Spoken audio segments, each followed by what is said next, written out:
I'm John Samuelson, president of Transport Workers Union Local 100. In New York, the MTA is attempting to cut hundreds, if not thousands, of transit jobs. The same scenario is being played out all across America. In the past, the TWU and my brother and sister transit unions would fight our battle against service cuts and fare increases one by one. We are proudly announcing the formation of a new and broad coalition to face this crisis in a powerful and unified manner.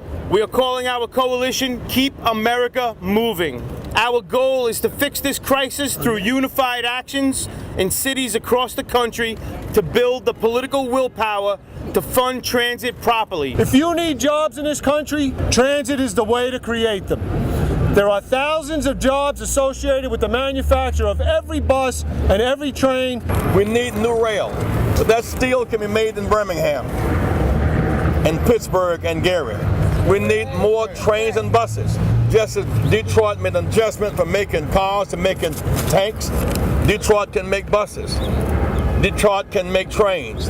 80% of the people that work in this city use mass transit, and yet we have government that's not willing to fund it properly, take care of capital expenses, but also take care of an infrastructure that needs people to operate. The 200,000 rule that's in the law that says that transit properties cannot use capital for operating.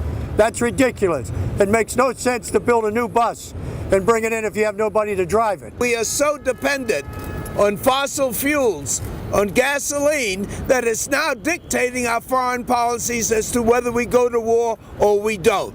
The most effective way to get people from one place to the other is through mass transit, and the TWU are the people that get these people and get the job done. The cuts that call for Metro cards to be eliminated, student bus passes to be eliminated, paratransit to be cut, our seniors can't get anywhere.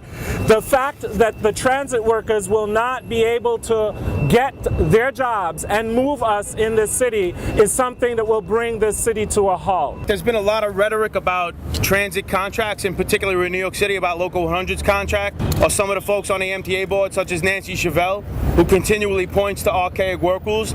Let them point out those work rules to us. Those work rules do not exist. We have gone 17 months without a raise of pay. We have made the sacrifices. This is about funding. We call on the president to step up and make some money available to the cities to support mass transportation. This is a national crisis, 20, 30 years in the making, and it's not going to be solved off the backs of transit workers or riders.